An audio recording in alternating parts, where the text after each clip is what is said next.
Welcome, and thank you for joining us for episode 2 of the Hard Conversations. Let's Talk Equality, a monthly discussion hosted by the Equal Opportunity Commission and the TTT. I'm your host, DK Ronstar. In this episode, we discuss the topic Different in Ability, Not Capability. Persons with disabilities have made contributions to this nation and can make even more valuable contributions if given the opportunity to do so. Our speakers this morning will discuss their experiences in society, common misconceptions, and the contributions they have made. Each speaker has a story to tell and can offer solutions for persons with disabilities to be included in our society, whether it is in employment, education, or access to goods and services. They will also tell us about their first-hand experience in society and common misconceptions about them. And we start off with Stephen Dukran. Now, Stephen is the Vice President of the Trinidad and Tobago Association for the Hearing Impaired. He believes in supporting the deaf in Trinidad and Tobago and advocating for better opportunities, especially in terms of education and training. Stephen is also a sign language tutor. We are joined by Stephen's interpreter, Rayan Hutton. Also in studio today is Joseph O'Brien. Now, Joseph is very active in the entertainment industry and is a motivational speaker, social media influencer, and a DJ. He continues to show the world that it is impossible to define his limits. Now, Joe has been recognized across the media landscape for his accomplishments and is a recipient of a National Youth Award for Personal Triumph. Now, we also have joining us via Zoom, Kenneth Surat, the Executive Officer at the Blind Welfare Association. Now, Mr. Surat is no stranger to advocacy and has made significant contributions to the national landscape of Trinidad and Tobago. In 2020, he advocated and achieved the amendment to the Copyright Act to have printed material accessible for the print disabled, for the TT dollar to be changed from cotton nose to polymer so that tactile features can be added, allowing persons who are blind to independently identify their money. And he was integral part of the team which won the case at the Privy Council to have the Equal Opportunity Commission established in 2002. His personal motto is strive for win-win situations with the end in mind. And joining us a little later in the segment, we will have Glenn Niles also joining us via Zoom. He is the chairman and founder of the Down Syndrome Family Network. Now, their mandate is to advocate for the value, acceptance, and inclusion of people with Down syndrome, advocate for appropriate policy and legislation, and assist families with the access to resources, support, and information they may need to help their children live full and active lives in an inclusive society. The Down Syndrome Family Network is a recipient of many international awards in the work they have been doing for people with disabilities. Now, this year, the network celebrates its 10-year anniversary, and on Sunday, will host the largest inclusive event in the Caribbean, the Body Walk. Now, before we get into the discussion, though, I want to remind viewers that if you have been discriminated against, you can lodge a complaint with the Equal Opportunity Commission. Visit their website at www.equalopportunity.gov.tt for more details. Now it's time to dive into the discussion. And I want to start off welcoming each and every one of you. Thank you so much for making the time. And I want to start off with Mr. Surat, sir, because you have some strong views on employment for persons with disabilities and how that employment can have trickle-down effects into the economy. Explain that for me, please, sir. Okay, if we deal with the end in mind, is that for persons with disabilities to be employed. Once someone is employed, they have cash now. And once you have cash to spend, people will want to improve their service they want to provide. Because now you could pay for your service than lowering your life to a disability grant of $2,000. By the time you buy grocery with that, you have nothing else. So nobody not interested in you again. Because you could only see on the advertisement, only groceries is offer. Come here and you could get your disability grant check change. By the way, you know, malls say come here and you could use a disability grant to get some clothes or restaurant. Only the grocery offer that service because you have a disability grant check. So we are saying we need employment. How do we achieve that? Most of the time, we'll observe that the person with the disability is not the problem. It's the perception of the person with the disability. So we started with the trade unions. We call on every single trade union in this country, put a clause in your collective agreement moving forward. If someone gets disabled on the job, the company will do every effort to have that person rehabilitated. If that person goes blind, come to the blind welfare. We are going to provide you the training and the tools for you to be re-employed in your workplace. And our services at no cost. So we are saying, don't send home someone on invalidity grant. It is not sustainable. It causes social problem. Imagine you are the only breadwinner in a home, maybe the wife or the husband, and you lose your job. You know what you're going to impact on that family? You could start with divorces, suicide, depression, all the mental illnesses and physical issues you could think about could come in there. So we are saying, let us start. If someone gets disabled on the job, make sure that person continues to work. And you know the government is talking about increasing the retirement age. Once you do that, more persons going to get disabled on the job. So it's more and more reason that the government should do every effort to have that specific legislation to protect persons with disabilities. The second part, we are talking about the Ministry of Labor. Recently, Black participated in some years ago in the National AIDS Policy, Workplace Policy for persons with AIDS. We are saying the Ministry of Labor should roll out a national workplace policy for the disabled. So once we get that done, that is another way we could sensitize the public to employment for the disabled. And finally, we call on all institutions of higher learning, education, please have a component in your HR and IR training component to accommodate persons with disabilities. And well, finally, we are saying at the education level, Ministry of Education, yes, you have a national inclusive education policy. We are saying you need to action that. Don't only have it on paper. We need trained teachers. Teachers must have this scholar go to school and come back and be included in the education system to facilitate persons with disability. And B, we want the Ministry of Education to provide the resources to accommodate children with disability in mainstream education. So those are the key points we want to focus on moving this nation forward so we could maintain the UN Sustainable Goal Development, the UN Charter on the Rights of Persons with Disability, the ILO Convention of Reasonable Accommodation. And I hear the passion in your voice, Mr. Surat, and the fact that you have all these things and looking as though they can be actioned, so you're dealing with policy. And you said something that I actually want to pass around the table, please, in terms of the person with the disability is not the problem. It is more the perception of the person with the disability or the disability itself. And Stephen, I want to ask you about your experience. How does that tie into your experience? Thank you.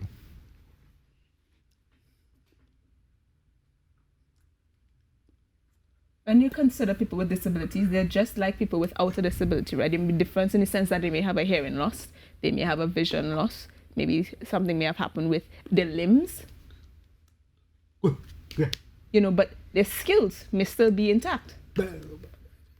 So in my case, we consider hearing and deaf equal. There are a lot of people who say, oh, you're disabled, oh, I pity you. Maybe you can't do these things. And we're considered lower in society. And I'm not comfortable with that word pity. No, that's not something that, and I feel the same as you. All right, thanks. I'll ask you, Joe. It's the same thing here. Usually when I would admit to being disabled, you know, I'm disabled. I'm proud, by the way. I'm just very proud.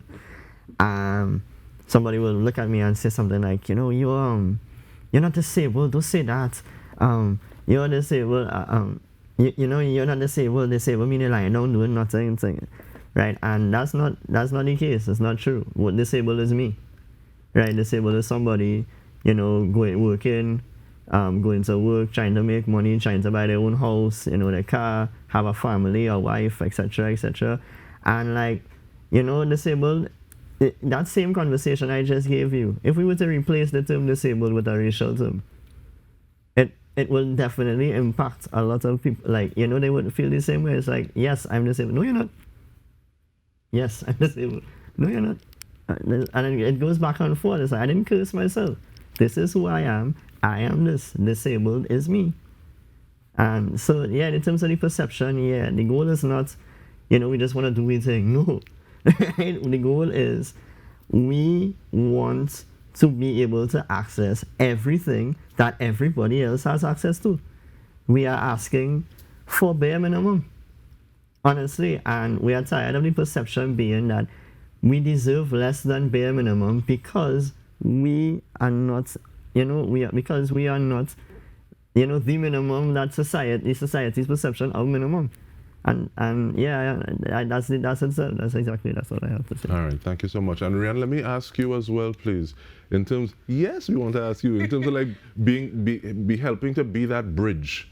So what are some of the experiences that you have with regard to persons with disabilities versus perceptions of persons with disabilities? Okay, well, personally, based on my experience, both of my parents are deaf. So I've grown up seeing that gap between hearing and the deaf worlds. And I noticed that people with disabilities are like an afterthought. They aren't thought about when, for example, you're driving in a taxi and a person in deaf is sitting in the passenger seat and the driver saying, blah, blah, blah, blah, blah, and there's silence. No, there's silence. And as a child, I had to tell the driver, no, my mom's deaf. He said, why are you saying that about your mother? Why are you cursing your mother? And I'm like, no, there's a lot of people that aren't aware fully of what's happening and aren't fully aware that not everybody is going to be what you are accustomed to, but that doesn't make them any less. All things that need to be happening is accommodation. That's what I have to say.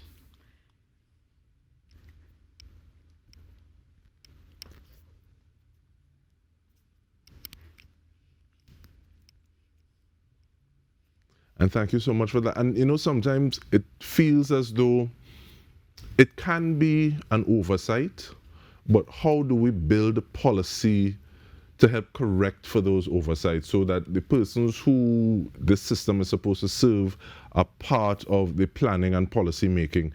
But with that in mind, I want to ask you, please, Joseph, in terms of accessibility for persons who are disabled, how do they benefit all? How do they benefit all? Well, you see, the thing about it is like, I can give you an real world example straight off the bat. A single mother with 2 children in a stroller, wants a ramp to go into a building just as much as a person with wheelchair access needs, right? She also wants to be able to walk up to the door, press the button, and not have to ask somebody to open the door for her, right? As was mentioned earlier, the retirement age is going up. An elderly person needs to be able to reach the second floor without having to climb stairs or probably getting a heart attack in the process or anything like that. And we all want to get old. We all want to have children, and I know we all don't want to have to rely on anybody else either, right? And we as disabled persons, right, that's all we want. That's all, and we just don't have that yet. So more in terms of more facilities, we have to think about the people as well who you can't see, who is disability you can't see, right? The people who like Stephen, in terms of being deaf, he needs to be facilitated as well. I'm sure you could give examples of times when he could outrightly see that he wasn't being facilitated, right? And That's right. Right, I think you were mentioning to me before about the alarm emergency evacuation. He says yes. You're saying that just you're saying there when it comes to the alarm, right? That's something very basic and important. It's easy to have little red dot up on the ceiling for people who could already hear, but having lights that are blinking at eye level, that's something that you never see anywhere. And when it comes to our safety, it matters as well. It's almost like when it comes to policy, certain things are missing. I think if we come together as a disabled community and voice what is needed, and these changes are made rapidly, it would make much, because if you're making all of these policies without the disabled in mind, without consultation even, just like we're talking about with taxis now, when I'm in a bus and I want to press the bell, I don't know if the bell working. I don't know if I have to shout now, trying to shout and feeling ashamed because I don't usually use my voice. If there's a little light on that bell to let me know that when I press the bell, it is working, and then also the driver would, I would know that it would be much easier for me to travel. So I think a lot more things need to be considered for the blind, for any type of disability, and that would help society improve a lot. And sometimes it feels as though if something isn't made for individuals, if you aren't in the middle, it's not necessarily made for you. Because like we were saying before we started, we've had conversations speaking with individuals who are visually impaired, and those trees on some of the pavements, I've had the experience of butting them too, because I'm looking down for something, because I don't want to step on the root, the same way that somebody who's visually impaired may bump into them as well. But with that in mind and building that policy, do you think there are more interpreters needed, more interfaces, Stephen? Yes, that is very important. That's a chief point, because they're deaf all over Trinidad and Tobago. And then when you have to pay for an interpreter, that in itself is an expensive service. So if you go to the doctor, parent-teacher meeting, police station, there's so many different companies. We need to have interpreters there. A lot of people are like, oh, you're deaf, I can't deal with you right now. Maybe bring your mom and your dad. And I feel like, so I can't do anything on my own. I'd rather be independent, you know. I like to come to your company and do something, you know, at your business. But sometimes, you know, we sometimes have to think for ourselves now. I have to go and hire an interpreter. You know, I think it should be a standard at all institutions. It make me want to ask Stephen to open his wallet and let me see if his money different from mine. Especially when you go to a business, they want your service, or they want their business. Yes. I understand what you're saying, right? It's when I'm talking to interpreters, and when it comes to a hearing person, right, you don't even have to consider an extra cost when you have to have a little service done. With me now, I have to wonder, do I have to take this interpreter out of whatever they're doing? Even a person who just knows sign language, take them off of what they're doing, and then take money out of my pocket to pay them, and then after that, when it comes to the deaf community, but very few of us, if any, are at any high-paying job. So the little money we have from welfare has to be put into so many things. And with that in mind, let me bring you back in, please, Mr. Surat, asking about the trade unions or just collective agreement aspect of it. How do we get bodies that have voices from so many representation that policy is a little more holistic? You see, I always believe in awareness, because yes, you might have all kind of fancy policy on paper. My main issue is about how do you action these things. And one of the best ways is to start doing is in education system, especially when as children, when you go to school with say, quote unquote normal, because I believe I'm normal. I just say, oh, when you go to school, children who presently does not have a disability, children interested in playing with their friends.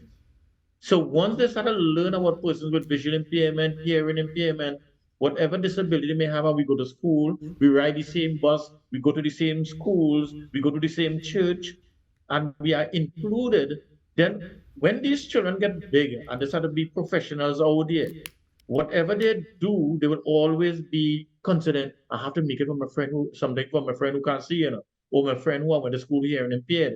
So wherever they go, even the person who is visually impaired too, when he's designing products or so on, he will consider his other friends also. And you know, one of the best things we must do is to something called universal design. And one of the companies in the world became the richest company in the world because they had universal design. And that product I'm talking about, the company is Apple. You could use any Apple product and it is available for the hearing impaired, the visually impaired. You could talk to your phone without even touching it because it have universal design. And because the owner, Steve Jobs, at that time wanted to make his product to be experienced by all persons, he became the richest company in the world. If Steve Jobs wanted, he could have become the richest man in the world. That was not his intention. He wanted to have a company that his product could be universally designed for everyone to use. You could take your iPhone and turn it into a hearing aid. You could take your iPhone and the person who's blind could use it. The person who is low vision can use it. Why can't we make that across the board? Whatever we design, make it universal design. If you're building your house, encourage young people. You're investing in a house, make sure it is a long-term investment. When they reach 80, 90 years, they could still use the house to climb upstairs.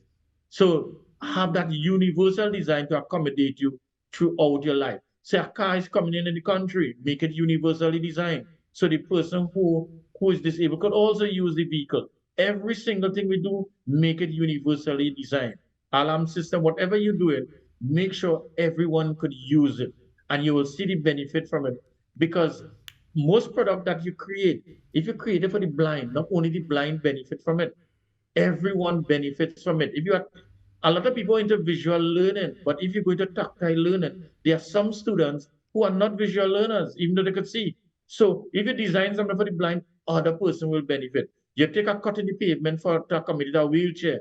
Now the person with a stroller could access that now. The person on a bicycle could access that little cut in the pavement. So we are saying, don't feel you are spending money only for a small group, but universally, all of us will benefit from it.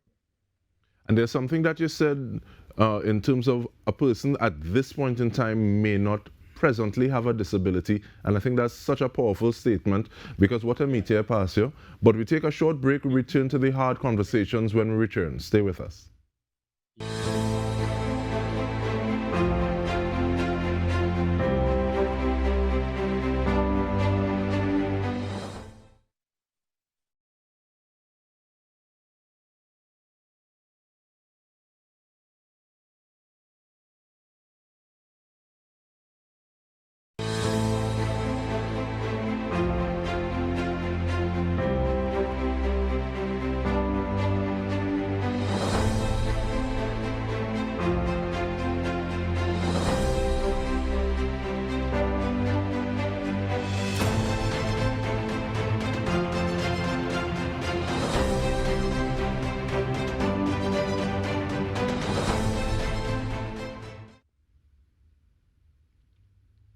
Welcome back to the Hard Conversations, where we are speaking about different in ability, not capability. We are doing so with Stephen Dukran, Rayan Hutton, Joseph O'Brien, and Kenneth Surat. I'm DK Ronstar. But how do we help?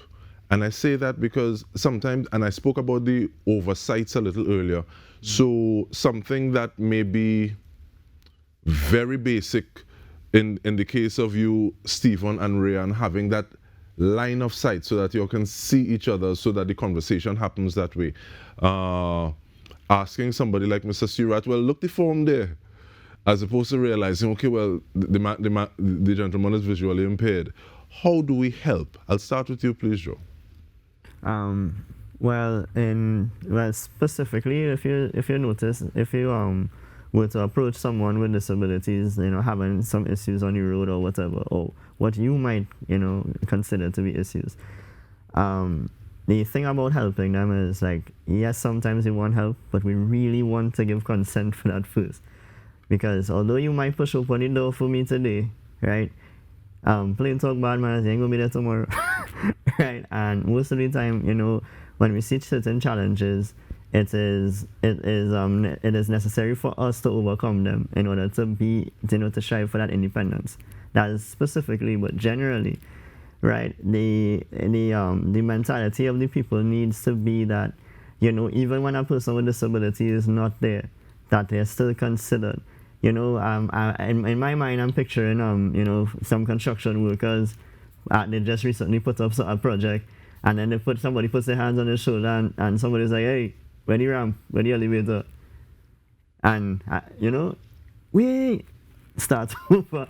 And other things like this, the idea is that, we don't, we don't only affect ourselves, it doesn't only affect us, it affects everybody, And I really like that point of consent. Mm-hmm. And it reminds me of the fact that sometimes it's almost as though there's a kind of triggering effect when some individuals see, for instance, like a female driving, and they're trying to get out of a space.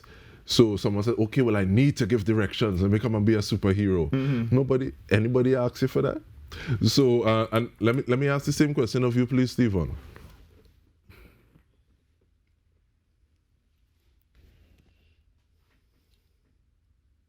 Personally, a basic thing that could be done, if hearing people become more aware of people who are deaf and respect that there's a need for communication and understand that the importance of sign language, not just assuming that what is easy for you, which it would be something that would be understood by me, aka reading lips. So it's important that we could spread the knowledge, awareness, and respect for sign language. For example, in companies, or when I go to the hospital, if I let you know that I am deaf, you should understand that if you're calling names out, we're not skipped in line, Sometimes we tend to be forgotten easily, and other people are just taken in line. The name is called, we call our name, and they don't hear our name, even though we inform you that we are deaf. We are here being independent, right? But it's easy. When you call my name, I would not be able to hear you. So you can call. Keep us in mind. I see that. You know how much time I call this name? Or even like you go and you're waiting for to purchase something from a fast food place or something, and they're calling the order number.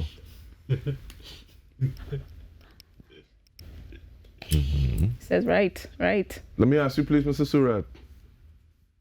Okay, I will say, if the way you can help is start changing the way how you think about the person with a disability. Start with what in your head the person without a disability. I will just recently Sadhguru was in Trinidad, and he said it was more difficult planting trees in people's head than to plant the trees in the soil. We have to change people thinking about how they think about persons with disabilities. People have low expectation for persons with disabilities.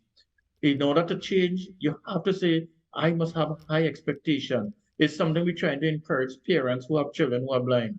Have high expectation for your child who is blind. We're telling the teachers the same thing. We're telling the politicians, we're telling society. The only way to start, or the best way to start with fixing your head. Start fixing your thoughts and rewire your brain to say, when I see someone with a disability, I have high expectation.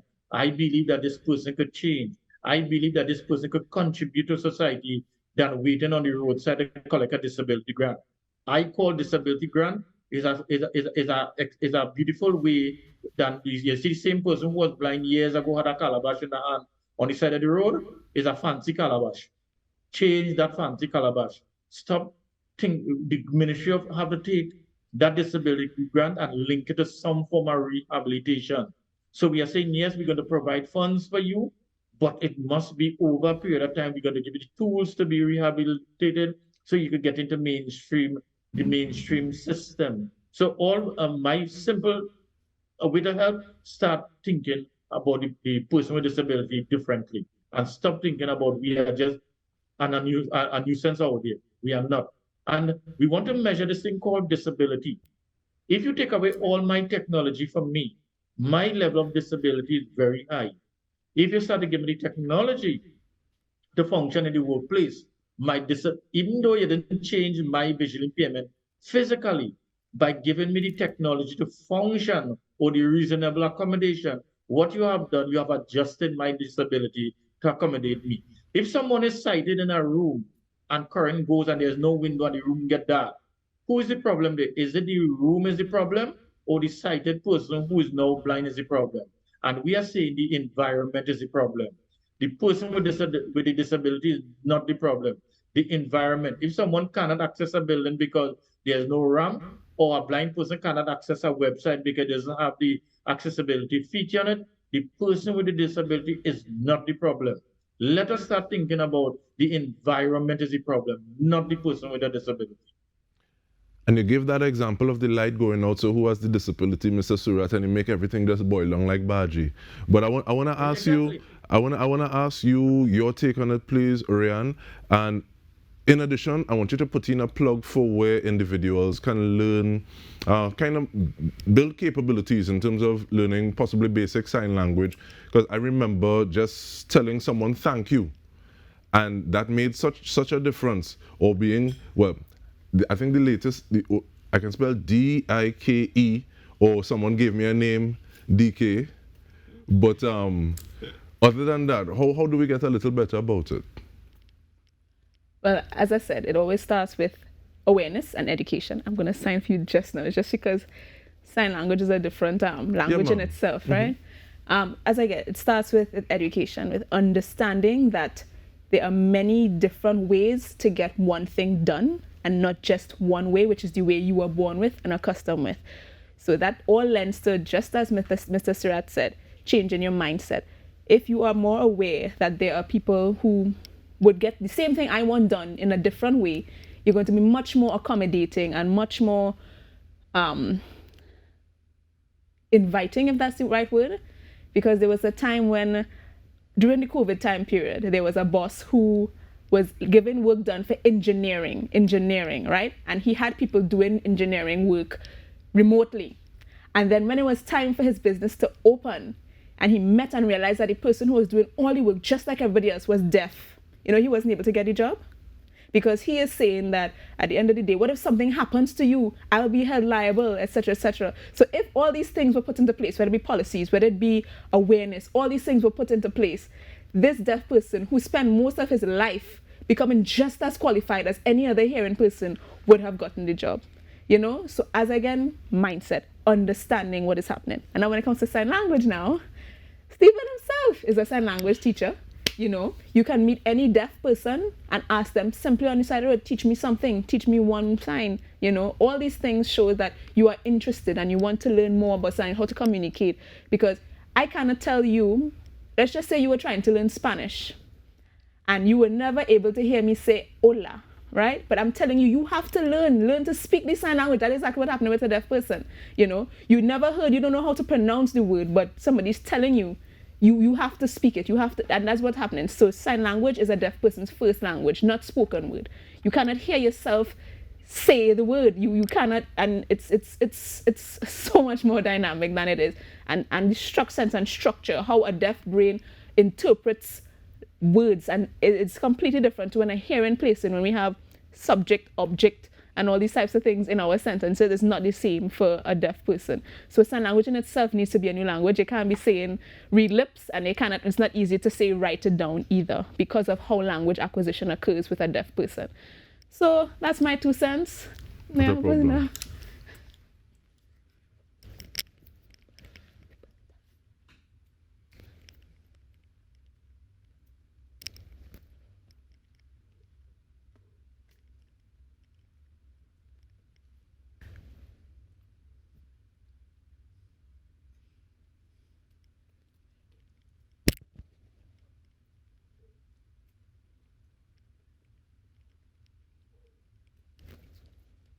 I give the summary.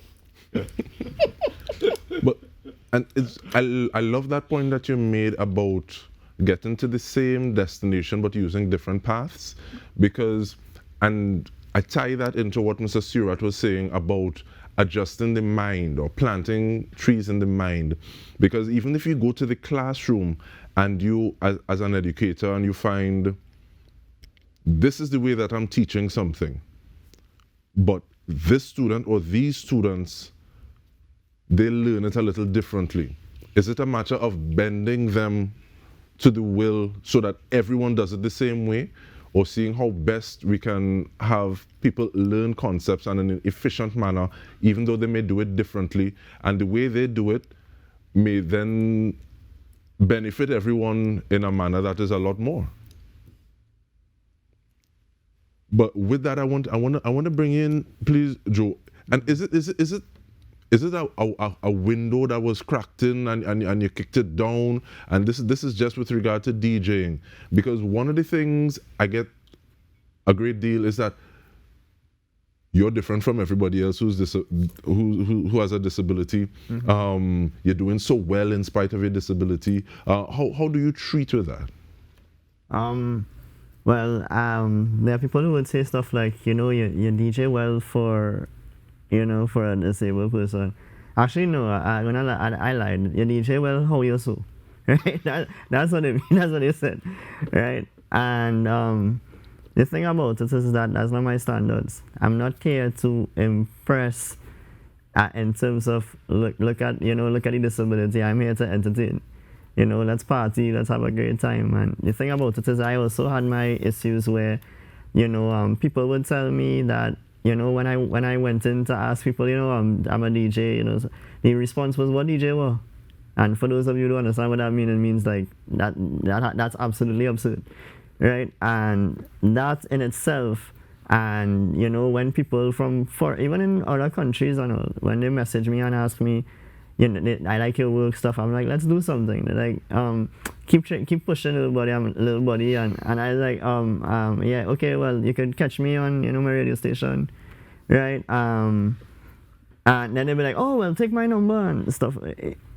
you know, it's like there's always some gate that I didn't realize I walked through, and when I look back, I see it. I don't know how to explain it if any better myself, to be honest. And actually, I think I want to pass it around. And I like that point you make. Okay, well, these standards that you put for me, these are not the standards that I have for myself. Exactly. I am trying to be a better me, take my craft to a level. How do you deal with that, Stephen?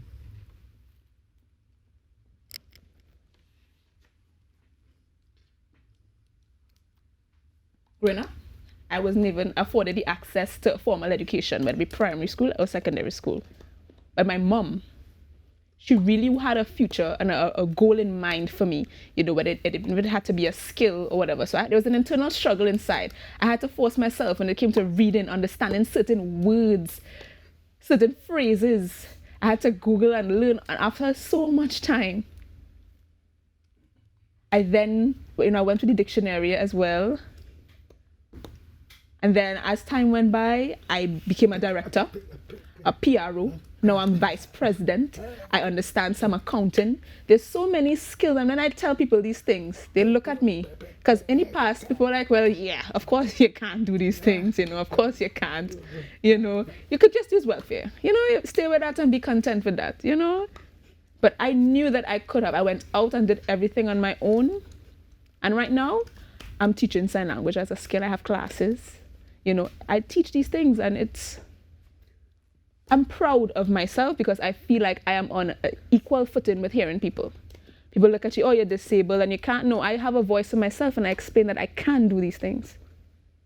For example, I feel like I need to be there to protect those of the deaf community who don't protect themselves. And that is a point that I want to bring up when we return from this break. We're having the hard conversations. Stay with us. We return with more.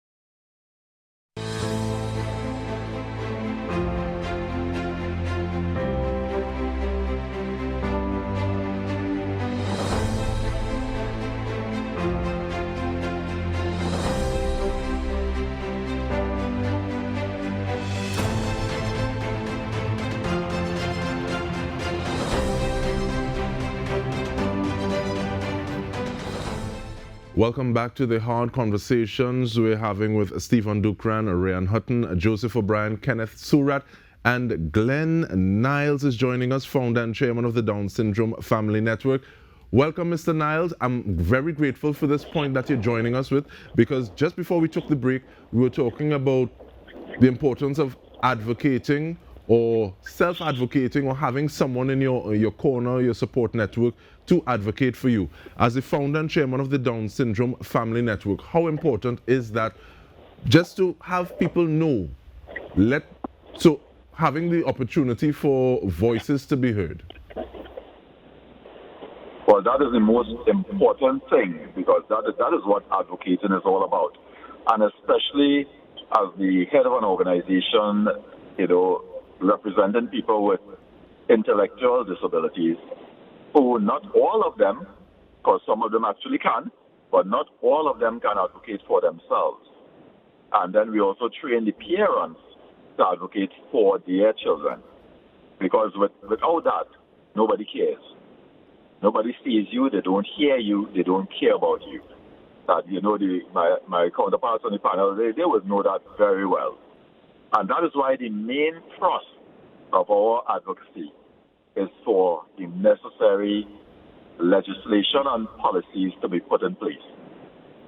Otherwise, everything that was spoken about before, all of that depends on the whims and fancies of people to decide to do it if and when, or it's too expensive, you know, so we're not going to put in ramps, we're not going to put anything.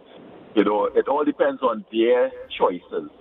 Like for schools to accept persons with disabilities. It's whether they choose to or not. So there are some schools that will, there are some schools that definitely won't. And there are even some parents, if they know that the child with an intellectual disability has been accepted into the school, they threaten to remove their children from the school. That is how difficult it is. So that is why we push for legislation and policies regarding that. So then it wouldn't be their choice. It will be the law. They always say that nobody shall be left behind. Well, let us have the legislation in place to support, empower, and protect persons with disabilities so they really will not be left behind. And no, where do we start? And I say, where do we start, Mr. Niles? Because Joseph, you a little earlier you spoke about, well, it's the bare minimum because. So I don't want to use that term bare minimum. But what's the starting point? What is the first things or the first things that you would like to see where there are gaps, Mr. Niles, in terms of legislation, in terms of education as well? No, there's actually no legislation. And the legislation, I'm sorry my lawyer wasn't able to make it because she has a full breakdown on all the current legislation in Trinidad and Tobago that can be used and those that cannot be used at all, because even though they are supposed to empower people with disabilities, they actually have a lot of clauses in them that are like get out of jail free cards for employers with regard to their hiring practices for persons with disabilities. So we have to start with getting legislation in the first place. And while we are working closely with the Ministry of Social Development and Family Services with regard to that, they are actually preparing a draft to come out for public consultation soon. But I'm sure Stuart and the others are chomping at the bit, waiting for that public consultation to be called to be able to review this draft. So we are also waiting on that. And they have amended the national policy on persons with disabilities, but that was in 2018.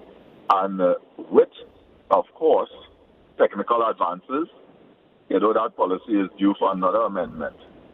So, but we are really hoping for legislation. Because one example I will show, everybody says that, nobody pays attention to legislation. But believe me, and believe the others on the panel here, if we get the legislation, we will show you how we will use it. And that's for sure. Because one example is that Bureau of Standards, I can't remember what year, Stuart might be able to help me with the year, that they formed this nice accessibility building codes. This lovely manual, they came out with very well researched, according to international standards, that buildings supposed to have to enable persons with disabilities. But if I'm building a building now, I do not have to accede to those codes because there's no law saying that I have to. So all the money spent in research and the publication of this manual, it is like an ornament. If people, it goes back to what I said before about people, whether they choose to use it or not.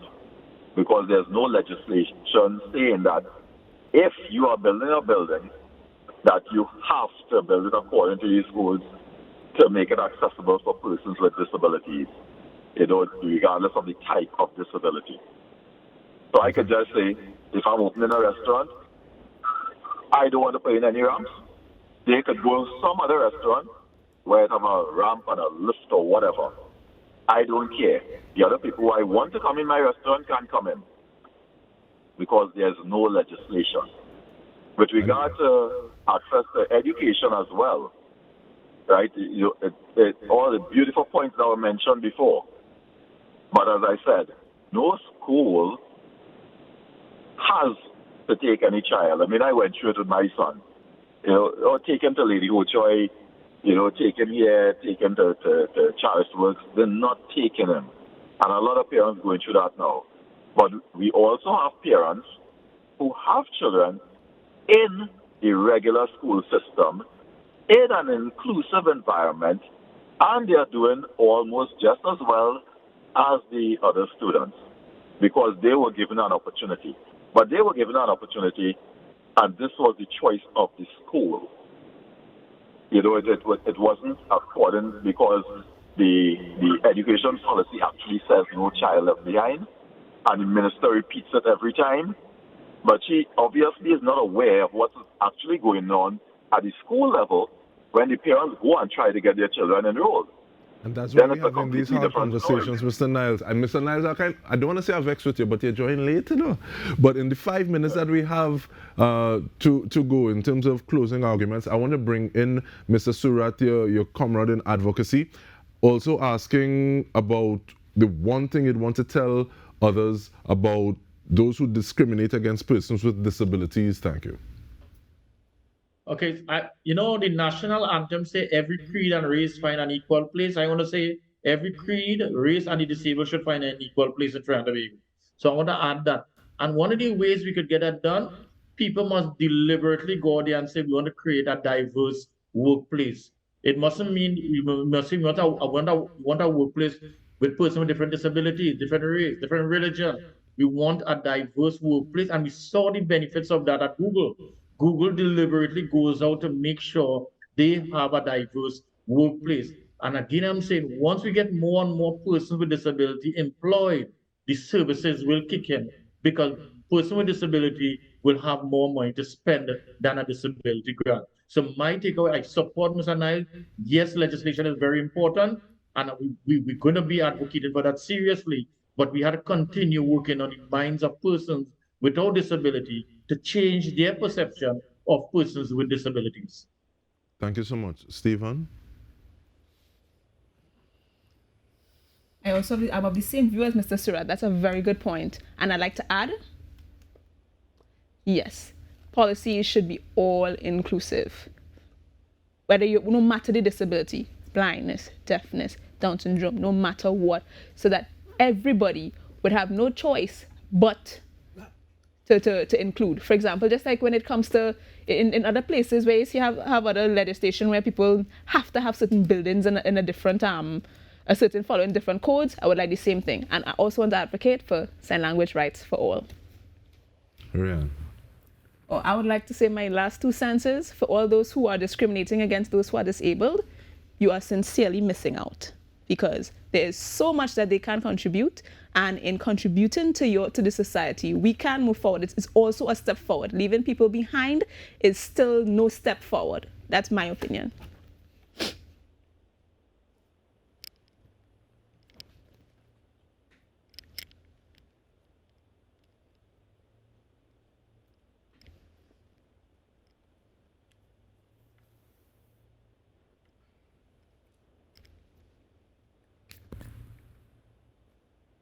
Managing Director of Jobrian Media. You have the final say. Yes. My last 2 cents would be basically this does not only affect us. You as an individual in Trinidad, you want to be able to allow your daughter or son to have a full life if they were to be born disabled or develop a disability. You want that when you get old, that you can climb stairs and you don't have to ask anybody for anything. You, right? And in terms with persons with disabilities, this is something we've been asking for I don't even want to say my whole life, because it's been going on since before I was born, right? And it is not something to just ignore, because someday, somehow, and I don't wish bad on anybody, but the music will be faced. And it's only then you would realize that, I should have had some consideration. And by then, that's when nobody will be having consideration for you. Thank you so much, Stephen Dukran, Rayan Hutton, Joseph O'Brien, Kenneth Surat, Glenn Niles. And thank you for tuning into the Hard Conversations. Remember, if you want to lodge a complaint with the Equal Opportunity Commission, you can do so by visiting their website at www.equalopportunity.gov.tt for more details. I'm DK Ronstar. Thank you so much for joining us.